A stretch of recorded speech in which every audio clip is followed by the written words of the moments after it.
Hi, welcome commercial real estate colleagues. Today's webinar is about sustainability, GRESB, and reporting. We'll cover what's new in 2025 for all of you commercial real estate owners and operators.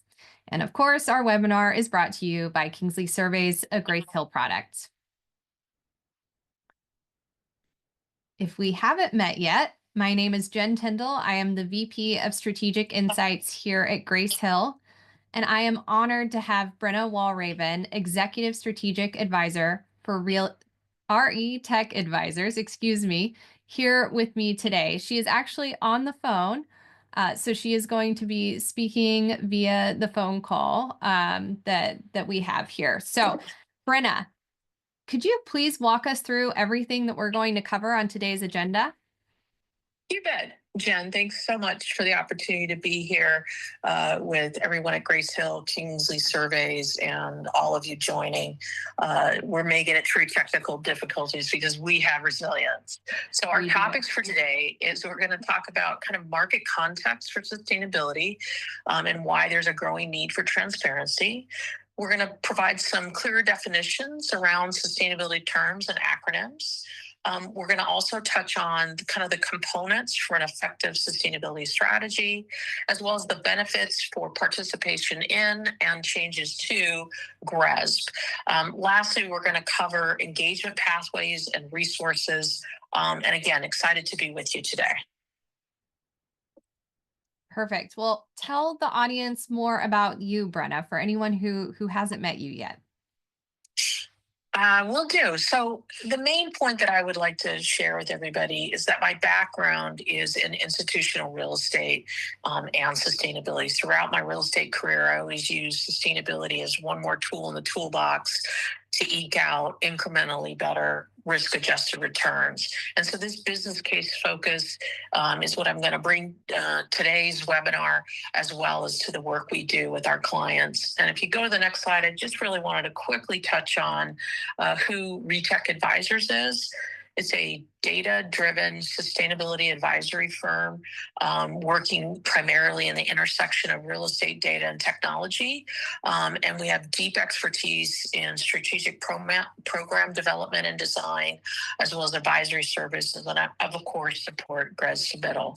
So I would just touch on, if it hasn't been mentioned already, you'll get these slides at the end. So sit back, relax, think about questions you might have, and we'll cover those at the end. Perfect. Yes, come up with your questions. We love answering them. And honestly, you've got Brenna on the phone. She is such an expert in all things ESG, sustainability, and really just portfolio and asset management. So use her while you have her. Yes. But first item up on the agenda is market context for sustainability. So I'd love it, Brenna, if you could walk us through that topic. Yeah, let's move to jump right into the kind of the big mega trends for real estate and things for us all to just kind of have as our backdrop for a discussion today is the impacts of physical and transition risk associated with climate change.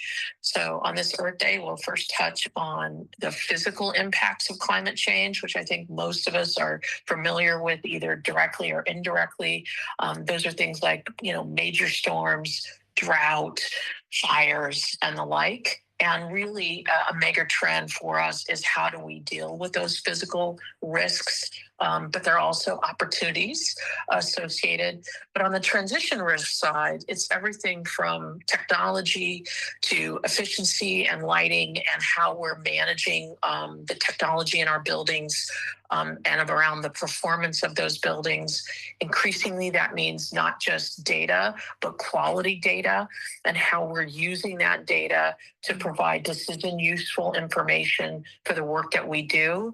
The tech revolution, I think we're all aware there of that major transition with AI, automation and Internet of Things, and where, historically, energy demand has been fairly stable for the last 30, 40 years.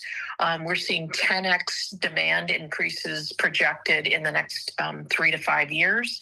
So that has implications for real estate as well. And where that falls out is on those kind of 5 buckets on the right, which is we're going to see increasing legislative change, which I'll touch on here today.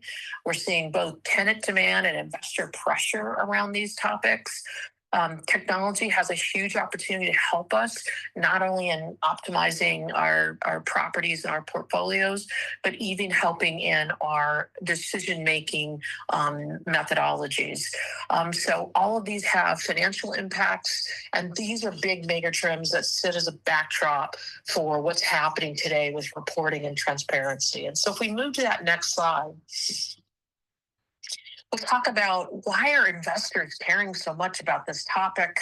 And what we're seeing increasing with our clients and then broadly throughout the real estate industry is that investors aren't just asking, but even requiring greater transparency about not only the activities that are going on in terms of policy and process, but also about performance and how buildings are performing relative to set standards, benchmarks, which is what we're going to cover today when we talk about GRESB. We're certainly seeing increased regulatory pressure, which I'll talk about on the next slide. So I'll move to not only that we need to be more transparent, but the how do we be more transparent? And that's that alphabet soup you see there under growth pressures. So SASB, well, SEC, the Securities Exchange Commission, under the new administration, won't have disclosures around tied to climate risks and opportunities.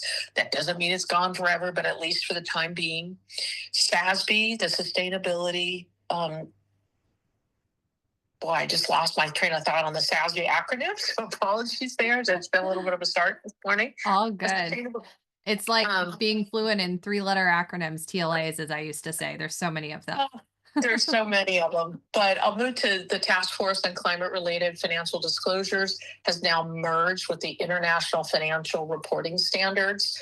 We have GRESB, which we'll talk about today, UNPRI. These are the how and where you're going to be disclosing that information to your investors and to the public abroad in some instances. The latest is tied to nature, which is the Task Force on Nature-Related Financial Disclosures, and also the Task Force on Inequality and Social-Related Disclosures, financial disclosures. So if you haven't had your mouth full of acronyms and you clearly haven't been keeping track with all the sustainability stuff, but we're going to demystify it here. But this is another signal of how and why investors are focusing on this, which is the last bullet around demographics. And so more people are caring about these topics, mainly because they're seeing storms and the effects of climate change and the effects that this can have on their communities. And particularly if you're younger, you really care about these things. And we know that commercial real estate is driven by demographics. And accordingly, this is why investors care, right, about these topics. So if we move to the next slide, let's talk a little bit about this move from voluntary to mandatory as it relates to, again, not just what are you doing, but disclosing how you're doing and improving performance. So if you look at the graphic, don't try to read it. I'm going to tell you about it on the upper right corner of this slide. It's a bar chart. The blue bar portions of the bar are voluntary public policy disclosures tied to sustainability, and the yellow is mandatory. The point here is these public policy interventions around sustainability are just dramatically growing over the last 20 years, and we expect that to continue. Secondly, if you go to the upper left corner, you're going to see a map, and that's from the Institute of Market Transformation that tracks the public policies associated with benchmarking typically your energy performance and disclosing it typically once a year in Energy Star's portfolio manager to the jurisdiction. There are 60 of those in place today, including multiple states, which you can see, but there are also another 20 jurisdictions that require audits or tune-ups or even retrofits. If we move to the bottom right corner, you're going to see another map by IMT. This one's around building performance standards. And a building performance standard is where an entity wants you, or jurisdiction wants you to hit a target, usually tied to energy use emissions intensity or energy use intensity or emissions use intensity. So take total energy divided by square footage. That's an energy use intensity metric. Why are these important? There are 15 of those in place today, but we could have another total of 40 online for these building performance standards within the next 12 to 24 months. Why is that important to understand? Well, the example we like to give is if you were in Washington, D.C., and you did not hit your benchmarking disclosure requirement, 30 days, $100 a day, your worst day would be a $3,000 fine. Bad, but not the end of the world. For building performance standards, on your worst day, if you don't hit that target, your fine in Washington, D.C.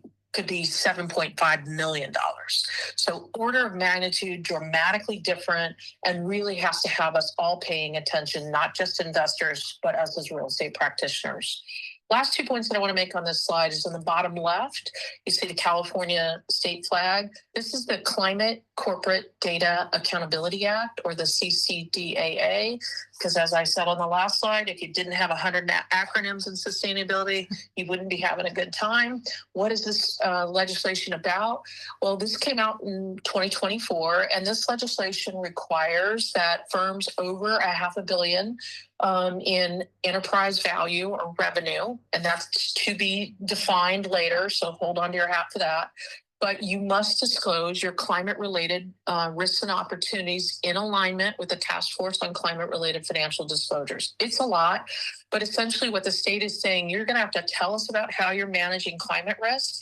Oh, and if you're a larger company of $1 billion or more, you're going to have to share your Scope 1 and Scope 2 emissions. The big point about this is the fines can be $50,000 to $500,000. So they're not something you can just say, yeah, I'm not going to mess with that. You have to be prepared. The other key point is other states are actually designing using the same acronyms to keep it easy for us. CCDAA legislation in New York, in Illinois, in New Jersey, and Colorado. So another big trend that we're seeing. The last point on this slide is really around the Sustainable Finance Disclosure Regulation, which comes out of the EU. And you may be asking yourself, Brenna, don't you know we're not in Europe today? I do.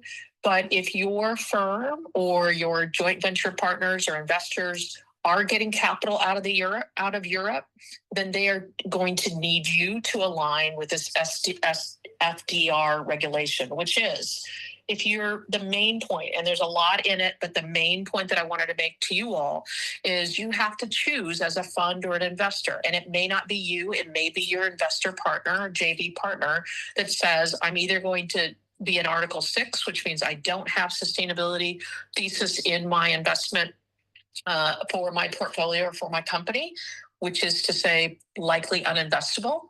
You could be an Article 9, which is more like an impact fund, which means all affordable housing or all net zero buildings, super hard. Not as many folks in that bucket. Most are ending up in Article 8, which means you have to integrate environmental or social characteristics into the way you operate your fund or your portfolio, and then report on those regularly. This is just a signal about all the different ways we're increasingly going to have to be more transparent. Again, not just about activities, but actually actions and performance that we're taking. Mouthful, but let's move to the next slide. So on the next slide, I really think it's important. There's a lot, again, another acronym heavy logo infested slide. But the big key point here is that there's increasing alignment around the International Financial Reporting Standards, or IFRS, which is at the center of this slide. So GRESB aligns with IFRS, TCFD merged with IFRS, SASB, PRI, GRE, they all are tying around IFRS. So if you're not familiar, it's just something to be aware of. I think the key here is it's where TCFD had 4 pillars of strategy, governance, risk management, metrics and targets, and had 11 elements to align around that. IFRS has 120. So it's just an order of magnitude, more things to be aware of. But don't worry about that yet. It's slow moving, but it's coming your way soon. Last slide in our context, if we move to the next slide, is really just to reinforce what are the material elements that can drive value in a real estate portfolio. I think there's often a lot of focus on the creative value drivers. So things like, hey, if I get more efficient, I can lower my operating expenses. Certainly that's a creative value add. Hey, if I have a green certification or I'm operating as a high performance building, there's a potential for rent premiums. We've definitely seen that. All of which can lead to higher net operating income and value creation. But I also want to touch on the defensive value protectors. So I just touched on one on the last slide, which is regulatory compliance risk. We've actually had clients say, hey, this building has a building performance requirement. It's going to be really expensive. We're just going to sell it.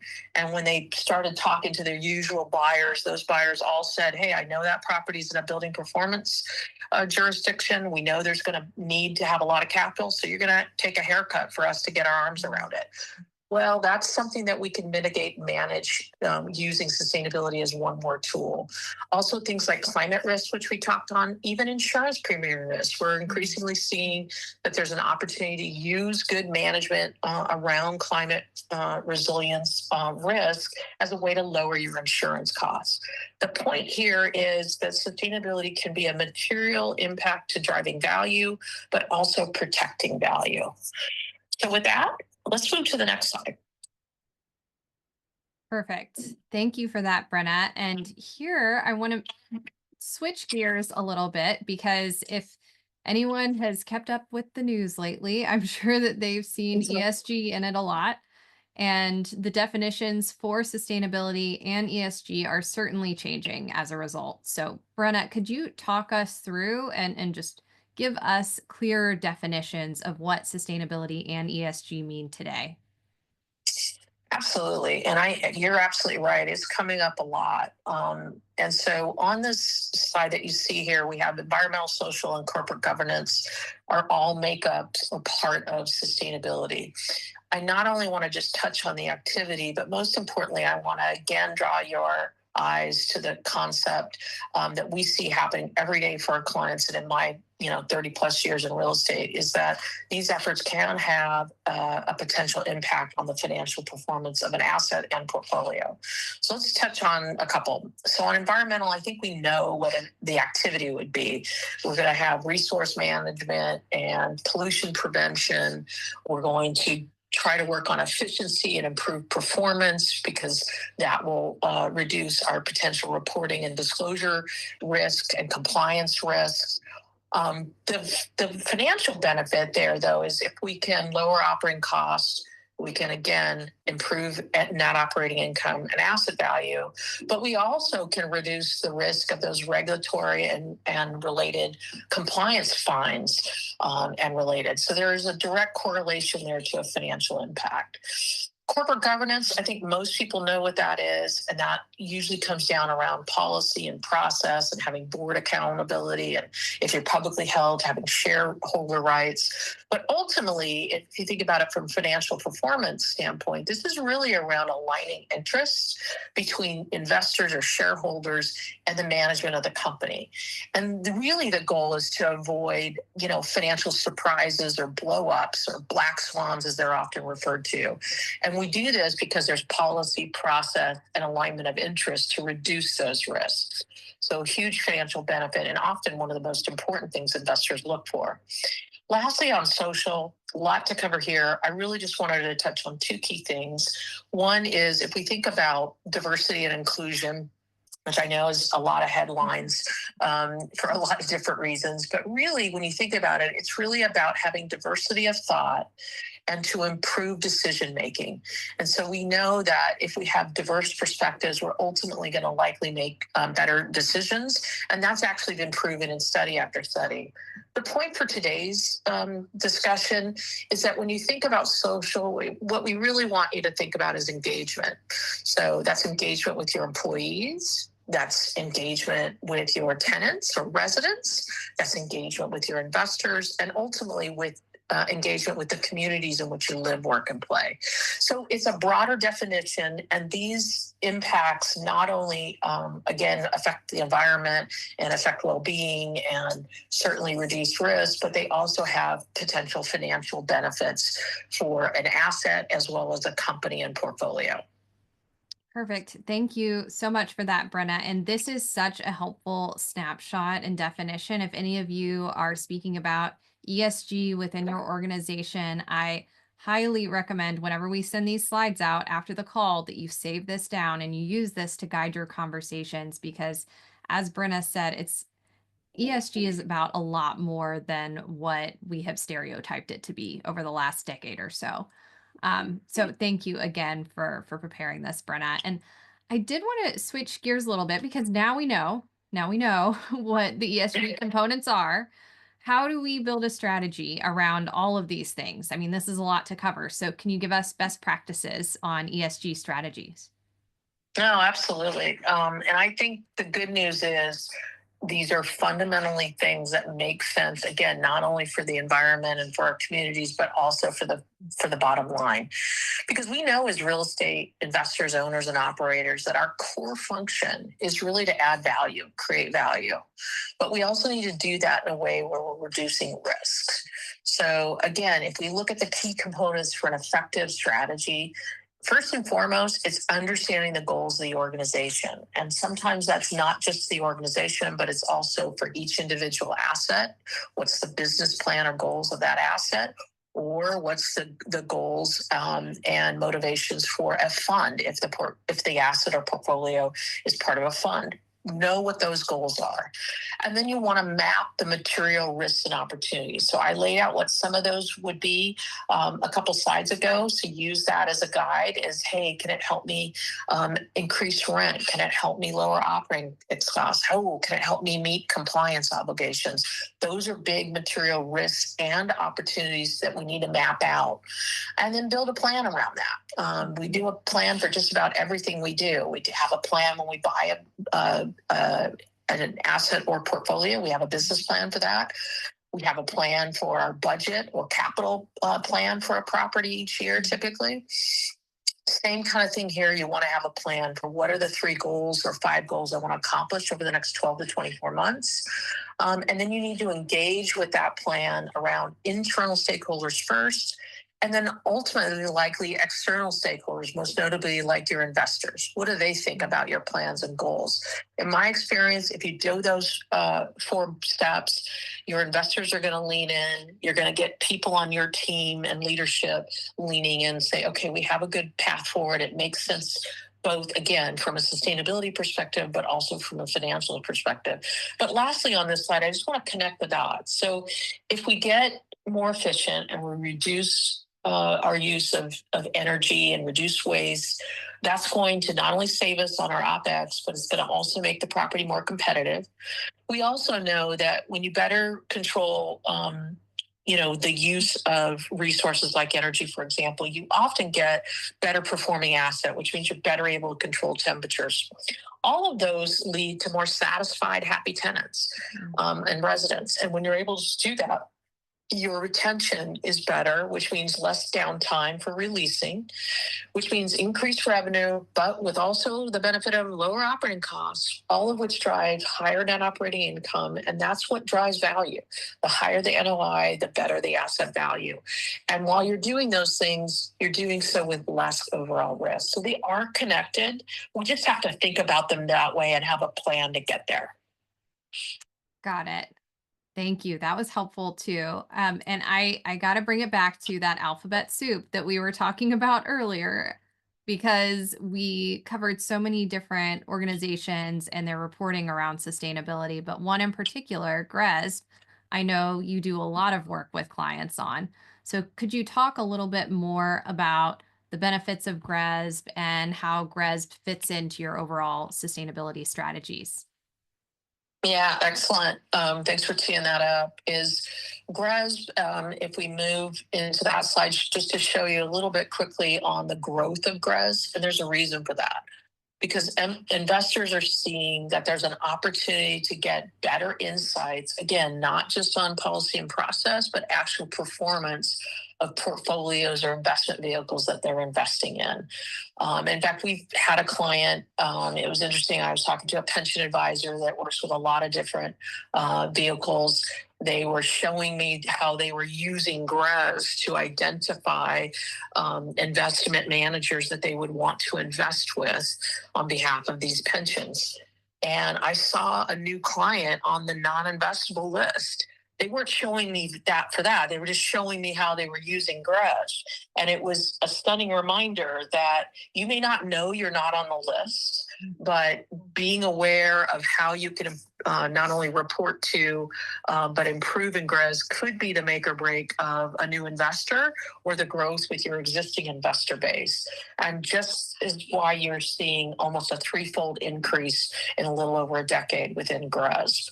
If we move to the next slide, I just quickly want to touch on the different types of assessments that GRESB has. So you'll see in the circle that there is a standing investments assessments, and that's based on two components, performance and management, heavily weighted on performance. Performance includes things like energy, water, waste, greenhouse gas data, certifications, tenant engagement efforts and surveys, things of that nature. The management component is more about process. Do you have a policy? What is your process in engaging for your employees? Things of that nature. Those combine to do the standing investments. But I also wanted to make sure people are aware on the next slide, you'll see that there's also a development assessment and benchmark. And that's, again, heavily weighted on the development aspects of performance. So same management questions as the prior standing investments. But for development, they're going to ask you about your development policies and processes. Are you pursuing certification? Are you looking at embodied carbon? Do you consider biodiversity? All those kinds of things come up within GRESB. But if we move to the next slide, I really want to just briefly kind of walk you through what GRESB is and is not. So GRESB is a relative sustainability benchmark. So if you think about what's relative versus non-relative in this example, well, if you thought about Energy Star as a certification at an asset level, you know that if you got to a certain energy use intensity and efficiency level, so on a score of 1 to 100, we're scoring a 75 or above, you'd know that you were eligible and you'd hit that standard and you'd be able to get an Energy Star certification. GRESB is not that. GRESB is saying, how do you perform relative to your peers of other portfolios? So it's portfolio level and it's relative. So let's talk about a couple things. One is that your peers historically were picked by GRESB, and increasingly now will be picked by you as the submitter to GRESB. So for example, you can pick based on geographic region, which is generally what happens. You want to pick by property type. So if you're all multifamily or all office, you'd want to be grouped with those, or could be diversified if you have more than one property type. And then compared with listed and non-listed. The nuance to that is there's more categories now. You can select, I want to be compared to US-based office portfolios, privately held, that have a core strategy or a value add strategy. So it's getting much more nuanced so that you're benchmarking to what you as the submitter would think are your peers. The key thing here is you can't just say you do stuff. You actually have to provide evidence. So you have to provide actual data. You have to actually provide evidence for things like what's your climate resilience program. You can't just check a box and say yes. You actually have to give them information and evidence that you have a program in place. The key here is that this benchmark will also change over time. So just when you think you've got it nailed, the questions will change and they will continue to evolve. If you go to the next slide, what's changing in GRESB is super important to kind of keep our eyes on.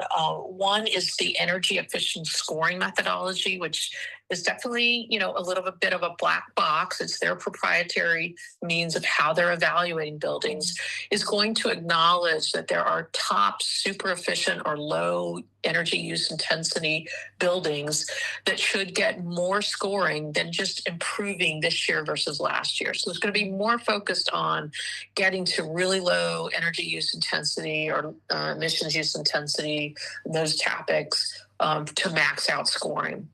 There's a new specific scoring around residential this year. And I think this is a trend that will happen more, which is, let's just take, for example, that residential portfolios are a little different.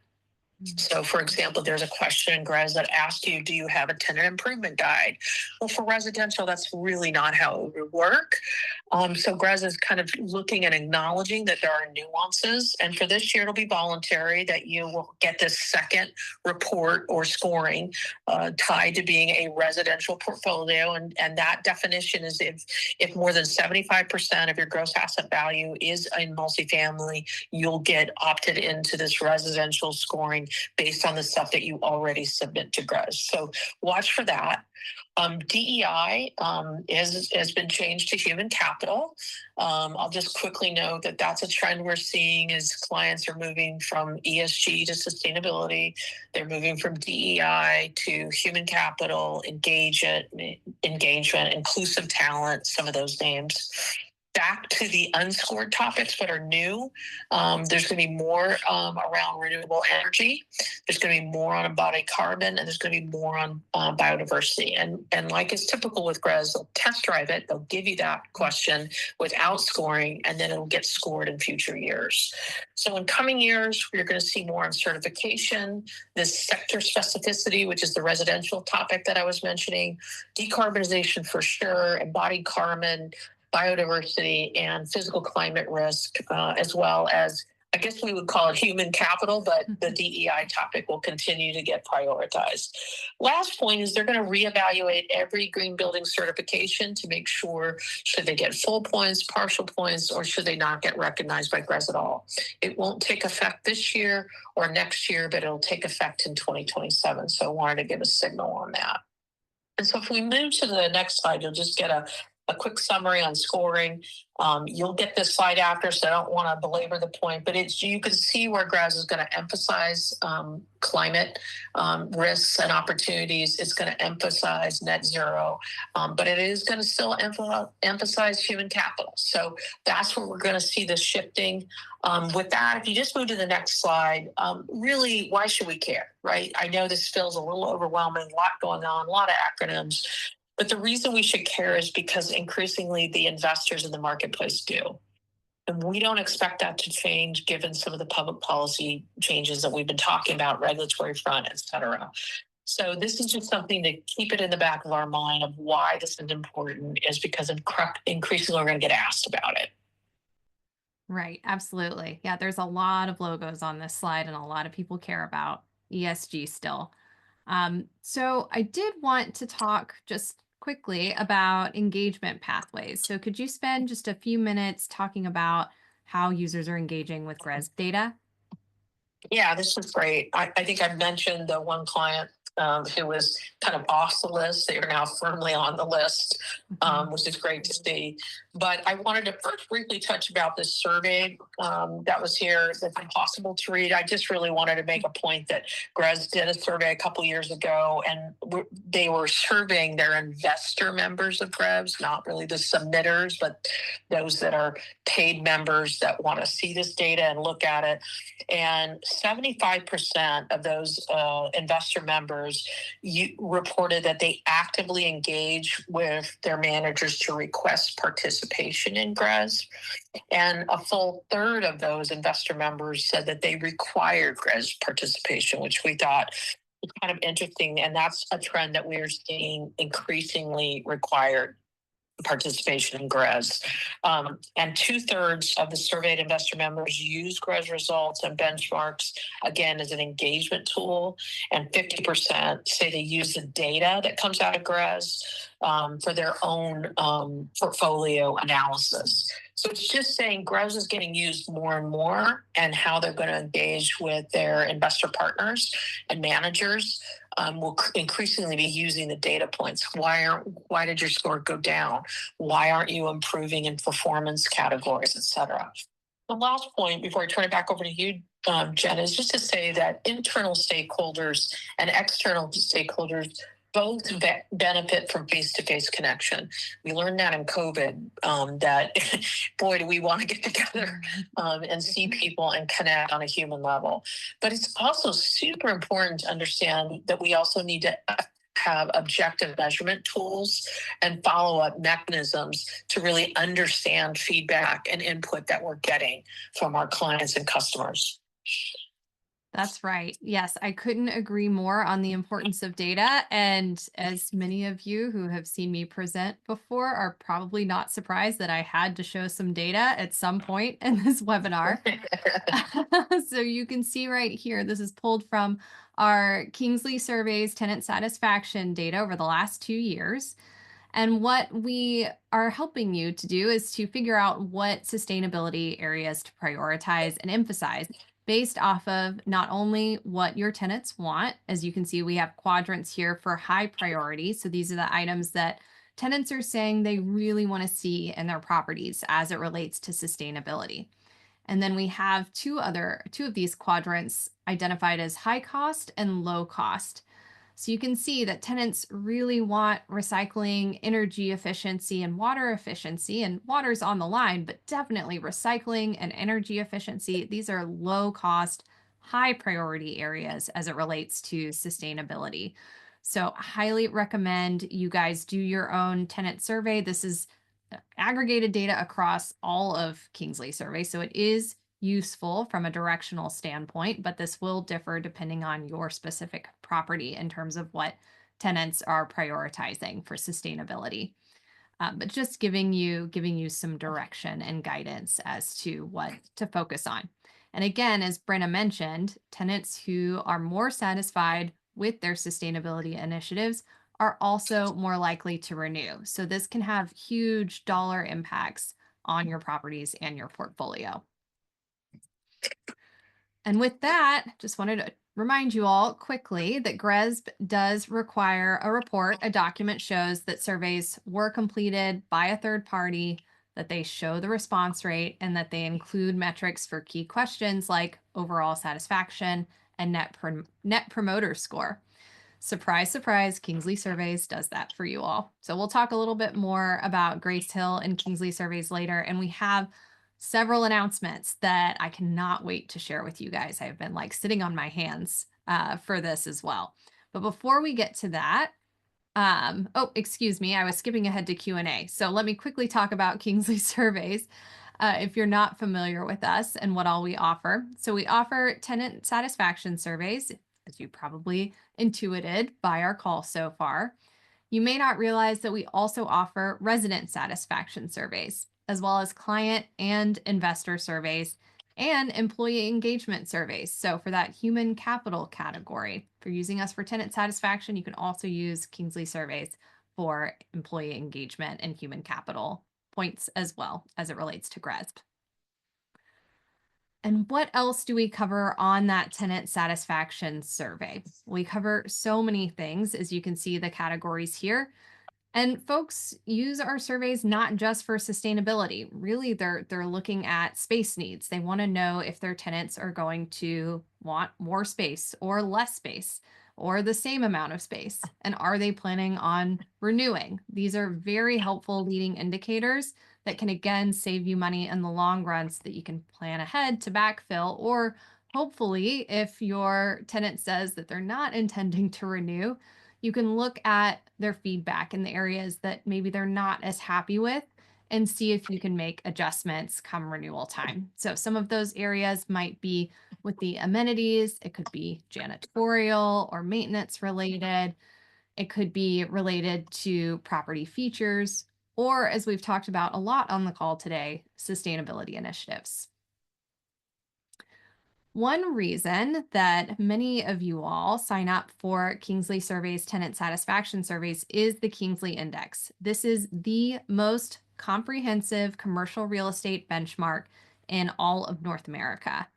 And it's because we cover so many different property types, from office to industrial to retail and medical office and life sciences. The benchmark is also across multiple different property classes and geographies. So we actually customize the benchmark specific to you, to where you're located and your different property classes, as well as the property type. Again, another reason that folks will come to Kingsley Surveys for their tenant satisfaction survey needs. And not only that, we're using the most recent data. So we're only looking at information over the last 24 months, which again, helps you make decisions that are impactful in the moment. All right, and now we're getting to Q&A. So if any of you have any questions for Brenna, please drop them in the chat or for me. I'm happy to answer questions too, and I will get to them. All right. Looks like we had a couple come in already. So let me pull them up. All right, Brenna, where is GRESB going in the future? So what does the future look like? Yeah, great question. I touched on a little bit, but I think it's important to emphasize there's going to absolutely be an increased focus on performance. So not only is the scoring 70% tied to performance in the standing investment, but actual performance on asset by asset basis. Are you having, really high performance, super efficient buildings with respect to energy in particular, but also with water, as well as having a good program for managing waste? We're going to see more of that, and they're going to be, kind of haves and haves nots in terms of scoring tied to that. I also think the rigor around certifications is going to be more important. So GRESB used to recognize in-house certification programs. That has gone by the wayside. And some of the most rigorous certifications will get full credit, and other certifications will get less than full credit, and some will just go away altogether. Lastly, I think there's going to be a huge focus on things tied to climate and decarbonization. So as I talked about climate resilience scoring, the value for that is going up. We're going to see more of that and more scrutiny on the evidence associated with those programs. So just doing a climate risk assessment won't get you there. You're going to have a, wait for it, task force for climate related financial disclosures alignment, or the international financial standards board record alignment with those frameworks that we touched on. So you're going to see more of that, including biodiversity and embodied carbon. So that's the big trend, and where we're seeing things move is better performance, sector specific, certifications getting reevaluated, and decarb being a heavily focused part of it. Perfect. Thank you. And as a former accountant and still have my CPA, I'm very familiar with IFRS. So I don't know how many of you are on the call are as well. But definitely that's something that I was like, oh, I know what that is. All right. Another question here, something I'm very interested in too.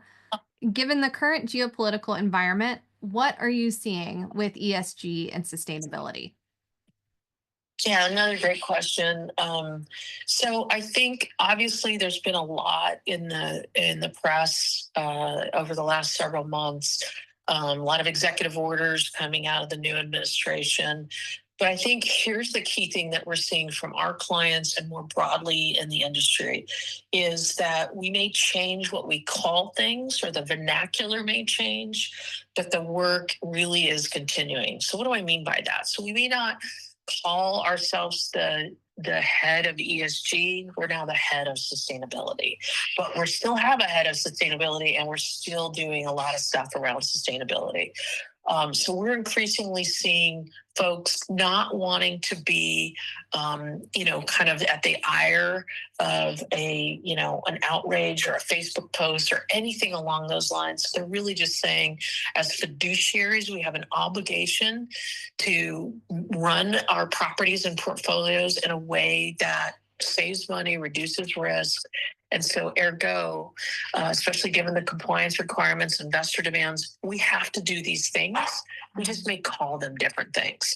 I think the last thing that I would say is a lot of the stuff that we've seen in terms of attacks on climate and things of that nature aren't really changing the fundamental. And I'll give you an example. So there's been a focus on, attacking renewables and things of that nature, but under the Inflation Reduction Act, or IRA, there are availability of monies associated with getting to renewables and electrical vehicles and those things. And because those are legislatively based, an executive order cannot change those. I think grants may be in question, but everything else should move forward if they're in a legislative body, or a legislative front of how they were implemented. So the good news is vernacular is changing, the work continues, and we're, again, just seeing a continued progression because as fiduciaries, our clients consistently say we need to do these things to, again, drive the business case proposition that sustainability provides. Perfect. Thank you for that. We actually had a really great follow-on question in the general chat from Hibba Stanley. And she said, Brenna, you touched on this earlier, but given the political and economic volatility, do you feel that investors and owners will still be focusing and financing sustainability initiatives? So talking about it a little bit more from the investor and owner lens. Yeah, great follow-up question. I appreciate that. Yeah, absolutely. And again, as a fiduciary, there's an obligation. And the easiest way to kind of think about it is the compliance topics that we talked about, and how those are kind of popping up everywhere. You can't just say, I'm not going to deal with building performance standards and start paying $7.5 million fines, right? So our clients are actually thinking about these things not only during their hold period, but even when they're acquiring an asset, they're actually looking at who is the buyer of this asset? Will they be able to buy this asset if we don't make certain investments, not just, again, on policy and process, but actually investing in the asset? And we're seeing major institutional investors say we have to do that because it provides liquidity at exit and our ability to sell. Still has to make sense, right? Like there still has to be a financial benefit. ROI can be hard in certain situations. It's easy if I take out a 40-watt bulb and I put in a 10-watt bulb and I calculate the runtime for that bulb and the average price of energy, and I can tell you what the return on investment for that, because I can calculate the savings and what the costs are and calculate that. It's harder for other things, but even green building certifications, there's increasingly data that shows that tenants, residents, those appeal because those are a standard that gives them comfort that the building is not only green or sustainable, but also healthier and safer. And we're seeing that play out in terms of value and in terms of investor interest and willing to fund or invest in those types of activities. So great question. We are seeing it. Still has to be thoughtful, still has to make sense. But if it's absolutely going to add value, reduce risk, deal with a compliance requirement, investors are increasingly saying yes. Wonderful. Thank you, Brenna. All right. Last question that we have here. And feel free to drop any others in the chat if you guys have any, either to me or in the general chat. How important is engagement in today's environment? Lots of questions asking about today's environment. Yeah, no, I just think this is super. It's always been important, but I think it's more important than ever because we need to have conversations about what's important with our investors, what's important for our tenants and residents, and make every effort to align around those efforts wherever possible. To me, it's fundamentally first and foremost about good service. We all want good service. We want responsiveness. And some of that is, again, tied to sustainability, but some of it is just common sense. But I also think we need to measure and track that performance over time. So what I mean by that is, and I think you did a great job laying out some of the great work that Kingsley does. And I do want to make an unabashed pitch that I've worked with Kingsley throughout my real estate career and really found the insights and reporting super helpful in understanding, where are our tenants focusing on, what's important to them, what things can we do to improve that. And I think that's going to be increasingly important, not only with tenants and residents, but I think with employees, because the competition for talent is going to be increasingly important. And again, back to my social bucket, this is all about engagement. But I also think investors. Sure, we're going to have in-person conversations at meetings or investor conferences, of course. But surveying and actually getting objective data about what they think is important and where to focus, I think will be increasingly valuable. So I think these tools and techniques are not just face to face, but having reporting and year over year benchmarking of your results. I think the benchmarking is a huge part of the value proposition that Kingsley brings. And I think we just need to think about those things in the context of not just a GRESB scoring, which it does benefit GRESB scoring, as we touched on, but also how it helps us do our business better. And I think your slides on that were fantastic, Jen. And so when we were preparing for this, I'd love to see that there's that analysis going on of, hey, where does this, what's a high priority low cost, or what's a high priority high cost, and where should we be investing and spending to keep those tenants happy? Absolutely. Thank you, Brenna. You're doing my job for me. This is fantastic. I love it. All right. Well, we have just a few announcements. Feel free to drop any questions in the chat. We'll be sure to address them before we close. But with the last 5 minutes here, let me walk through some of those. So if you haven't seen our press release this morning, we have a brand new KingsleySurveys partner program. This is for our multifamily and tenant engagement experience and satisfaction survey. So how does this work? How does the KingsleySurveys partner program work? Well, we survey over 7.3 million residents and about 2.25 billion commercial square feet per year. Now, as a result of these surveys, we will tell you guys, hey, here are the things you're doing really, really well. And here are the areas, well, you need to go improve, right? So your tenants are not as happy about these particular areas. And today we have action planning we can help you with, but pretty much we just say, go figure it out and try to see if you can increase your tenant satisfaction scores. Now, with our new partner program, we can actually point you to best in class vendors for specific survey question categories that can help you improve those areas of opportunity. So very excited about this new program and wanted to give you just a quick overview of what's in it for you, right? Well, I've been on the real estate vendor purchasing side, and I actually wrote a post about it a while ago because there's so many options. It's exhausting to try to choose which vendor among a plethora of vendors. So what we've done is we haven't identified that single best-in-class vendor for you. We've eliminated the guesswork.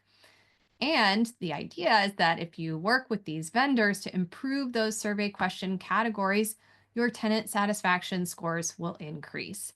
That is the hope of the program. We will monitor this over time to make sure that that's the case, and then we will obviously adjust as needed. But we are very confident based off of our vetting of these vendors.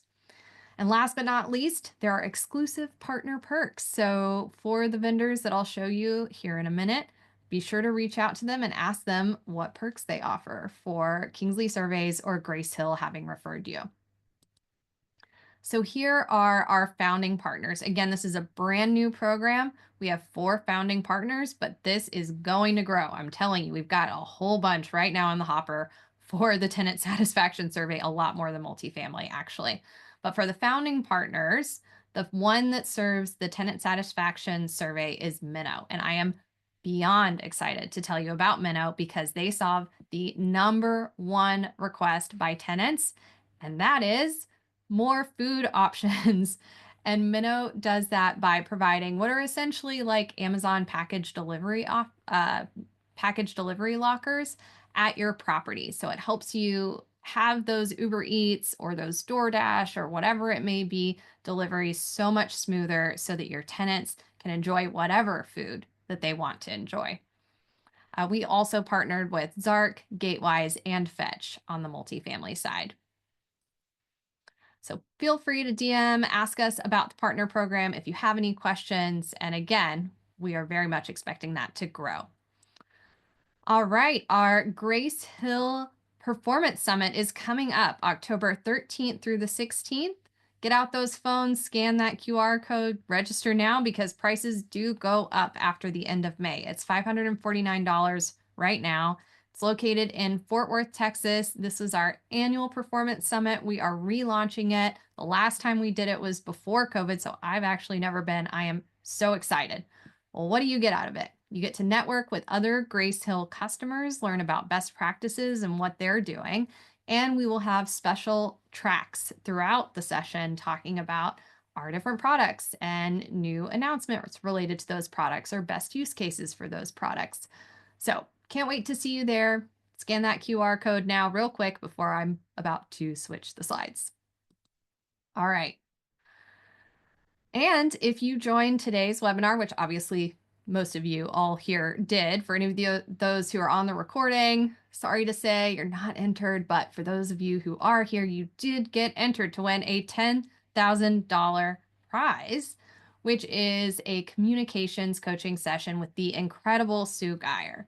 Sue is actually our communications coach for Grace Hill, so I can personally say she is fantastic. I always meet with her before I'm presenting anything because she helps hone my presentation and makes me so much better.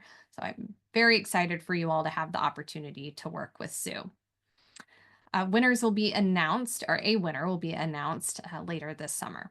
So keep joining more webinars to get entered more times to win this incredible prize.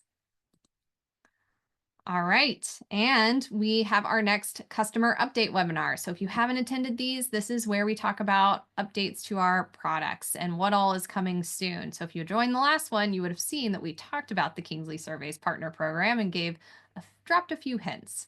Our next one is July 29th at 2 p.m. Eastern. Hope you kept your phone out because there's a lot of QR codes on these slides. So you can log in there and sign up for that webinar. We will also be at a few events. These listed here are a bit more on the multifamily side, but I will be at AIM if anyone will be at AIM. Our commercial team will also be at BOMA and the IMN ESG Summit coming up later in the summer. So this is only through June. So those are actually in July. All right. Thank you all for attending. Hope you kept the phone out. This is the last QR code, I promise. We would love it if you would leave us a review. So keep that phone out, leave Grace Hill a review, just give us your honest feedback. We want to hear it. It's very important to us to know what you're thinking of your experience. So appreciate all of you giving the feedback. Thank you so much for doing that.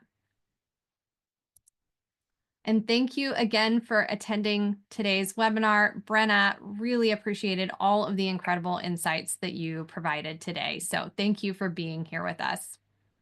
Thank you, Jen, and thanks to Grace Hill and Kingsley for all the work you do and adding all the value. It was really a pleasure. Thanks again. Thank you. Bye-bye now. Bye now.